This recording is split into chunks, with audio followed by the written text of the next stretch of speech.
Baby shark. Ah! In case you're wondering.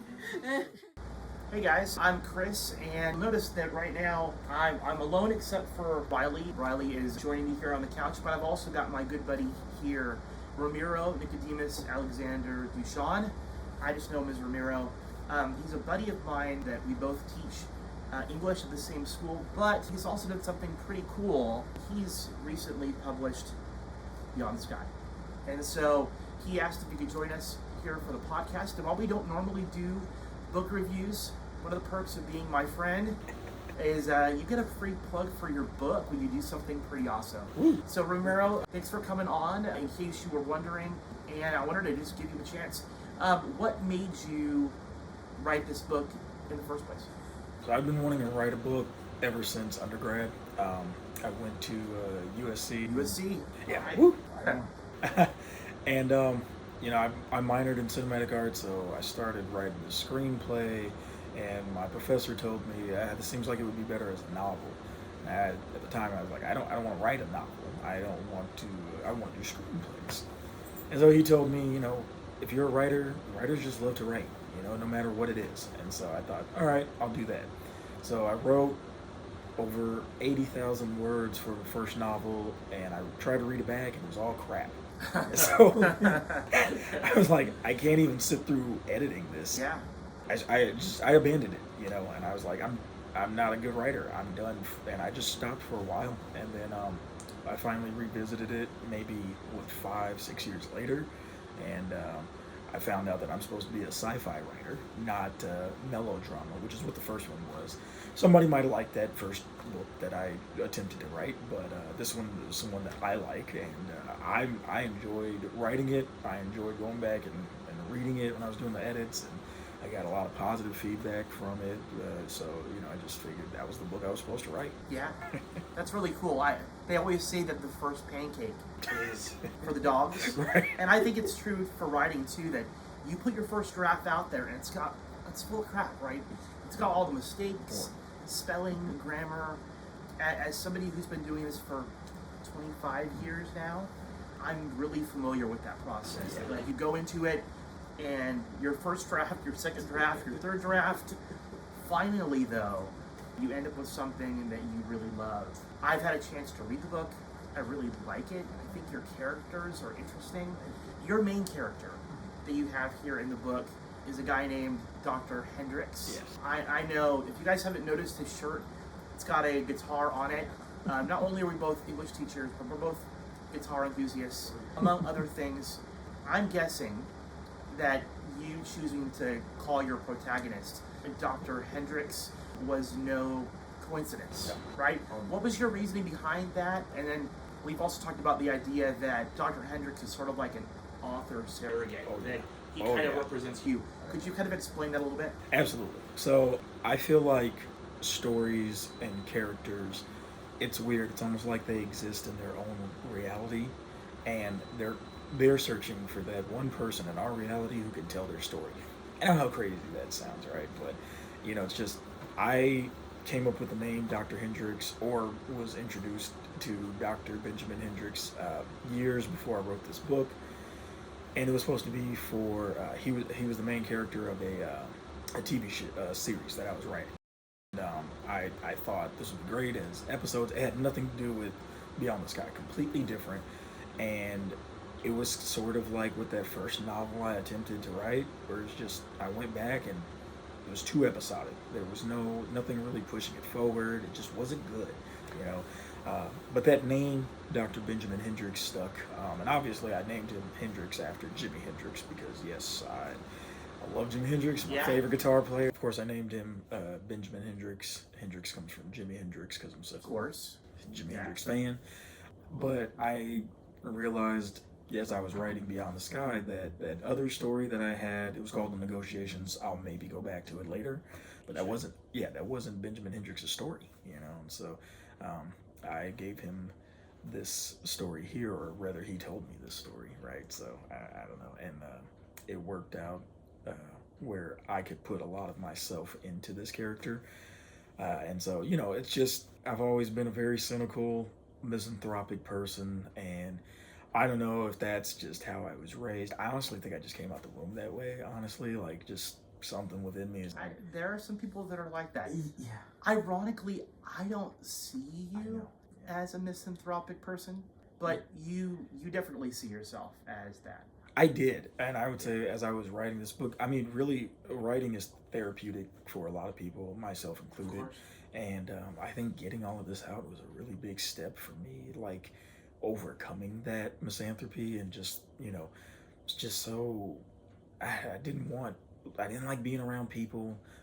I still have anxiety. Like, I don't want to be around like big groups of people, but I was just so antisocial. Yeah. And I think writing this, putting myself into this story, basically, it really just let me release all of that baggage that I had. What I really loved being your friend and then reading your book and was picking up on the little Easter eggs that you Yeah. left in there that only people that know you. So the whole your protagonist being Dr. Hendricks, I loved it. You mentioning him being a misanthropic kind of person, and I was like, oh, he's talking about himself. Yeah.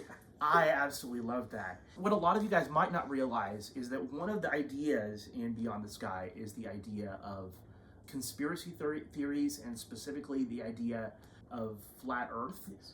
And we've talked about this before, that it's not necessary. You're not necessarily advocating flat Earth theory in general, but what you are talking about is this idea about the search for truth and about asking questions, right? How important is that? Whether it's for you personally or whether it's for you as a teacher? I think it goes, for both. Personally, as a teacher, I mean, just, for all of us as people, we should just be able to think critically, ask questions, and ideally not face judgment. I mean, even with, I was born into a Baptist family, and, they're just, if you're raised around, religious people, sometimes they can just tell you, you ask questions, you're being blasphemous, and it's disrespectful to ask questions. And then, it's just, if you have these questions, if you wonder about these things, why not ask them? It's not to be inflammatory. It's not to try to judge people who believe something different from what you believe. It's just, you're genuinely curious. And, that's, for me, I thought about so many different conspiracy theories that I could have had, for this story. I thought about simulated reality. I mean, let's look at The Matrix. I love The Matrix, one of my favorite series. It's my favorite too. Yeah, I mean, the fourth movie really let me down. But as far as that The whole, fourth one? yeah, I didn't really enjoy it too I'm not much. a fan of 2 or 3. Oh, you don't like 2 or 3? Oh, I would have been really happy if they just did the first one and the other ones honestly, I can did not exist. Yeah, I can see that, because the first one was just really almost perfect, and then it got a little complicated with the second and third, but really great. So I thought about taking that approach with the whole simulated reality. I thought about the Hollow Earth theory, and this was before I saw the King Kong and Godzilla movie or whatever. So, I just thought about so many different conspiracy theories that I could have gone with. I went with the flat Earth theory because, it's something that I've always tried to wrap my head around. You have these two strongly opposing, just views with a lot of proof on both sides and a lot of speculation on both sides. And it's just, I really don't know, is it flat? Is it round? And I just thought, I can write a story about this, So no, Beyond the Sky is in no way an academic text where I'm arguing the Earth is flat and I'm trying to prove that it is flat. It's science fiction, and It's science fiction, but at the same time, I read the book and I felt like there was an idea that you were trying to communicate to your readers. definitely just It was that idea of the search for truth and the importance of asking questions, even if it's asking questions that people aren't going to like. making people uncomfortable, Yeah. getting those, getting people to really think, that, and I try to do that with students too. It's like pushing them to the edge of their zone of proximal development or what have you. And I love that I bring you on a podcast and you drop zone of proximal development. sorry, Right you're in my the middle of training, podcast. Right. Viewers are fleeing right now. I know, I'm losing everybody. But, just causing that disequilibrium with students Right. to get them to try to figure out what the answer could be, and then hopefully building that knowledge. And that's really what Beyond the Sky is about. It's just, having this, idea, even if it goes against conventional wisdom, and it not, whether it's true or not, just trying to get people to see other people's perspectives and to be a little less judgmental. There are a couple characters in there, especially Dr. Chan, who just hates Dr. Hendricks, and simply because he's a flat earther, and he's built his whole career on trying to prove the earth is flat. And Dr. Chan, a man of science, just can't handle it, doesn't like him. And I've been in, that situation a lot with my affinity for conspiracy theories and whatnot. People just don't want to talk to you. It's like, okay, oh well. I guess the great thing about writing a book of your own is that now they have to listen to it. Yeah. Right? And hey, you know what? If you read a piece of the book and you don't like it, close it and, put it back on the shelf. Exactly. And that's okay. I really hope that you guys out there, if you haven't done so already, go out and purchase a copy of Beyond the Sky here by Ramiro Alexander-Duchesne. Yeah, it's a mouthful. I know. I was like, I always thought that Christopher James Kirkpatrick was a long name. Like, I would definitely write C.J. Kirkpatrick on my book. But we were joking about this before we started, about why you don't abbreviate your name. Because you would be R.N. Alexander, which would make you sound like you are a medical professional. Right. Nothing against registered No, nurses they're at all. great people, and they should buy a copy of your book. They should. But we got a good chuckle out of that. But if you guys have not, you guys really should go and get a copy of it. If for no other reason that you get an awesome picture of Ramiro on the back. He's looking pretty dapper. That all my students make fun of. I love it. I love it. And if people want to buy a copy of your book, where can they get one? So right now, Amazon would be the best place to go for that. You can get it as a physical book, paperback. You can find it on Amazon. You can get it as a hard copy, paperback book, or you can get it as an ebook. So sweet. Well, thank you for coming on. In case you were wondering, maybe this is going to be the start of more interviews and book reviews. So you are officially our first, hopefully the first of many. And hey, we hang out and talk all the time, so it's cool that we got a chance to share this moment. And again, if you're watching and you haven't bought a copy, hey, Beyond the Sky, check it out. Give the guy some support. Hey, leave a review for his book. I'd love that. While you're at it. And hey, leave a review for this episode right in the comments below. And hey, if you watched this far and you haven't subscribed already, what is wrong with you people? We're at 113 subscribers.